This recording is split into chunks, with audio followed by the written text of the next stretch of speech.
Le service balistique, spécialisé dans les armes et les trajectoires de tir, vient de recevoir une voiture criblée de balles.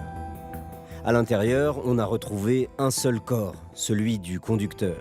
Mais déjà, une hypothèse se dégage. Il y aurait eu une course-poursuite dans les rues de Marseille. Les poursuivants ensuite doublent et bloquent la voiture. Des échanges de coups de feu éclatent entre les deux groupes, les accompagnants prennent la fuite. Un tireur s'approche et abat le conducteur.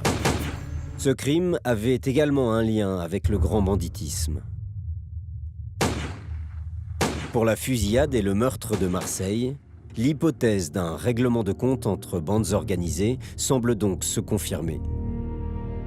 Pour les enquêteurs, la piste à privilégier sera l'arme du crime.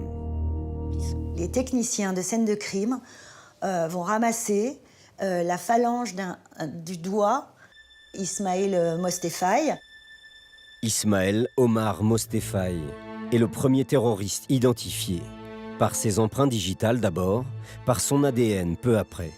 Une vingtaine de profils génétiques proches de celui du violeur ressortent des fichiers. Ils viennent d'un peu partout en France. Mais un profil attire l'attention des enquêteurs. À Corbeil-Essonnes, à quelques kilomètres de la forêt de Sénart. Aujourd'hui, d'autres critères sont à l'étude pour permettre de déterminer la tranche d'âge d'une personne ou la présence de calvitie ou de taches de rousseur. Et certains parient que dans 10 ans, on sera capable d'évaluer la taille d'une personne à partir de son ADN, la forme du nez, du menton, et pourquoi pas la forme du visage. Bref, une véritable photo en 3 dimensions.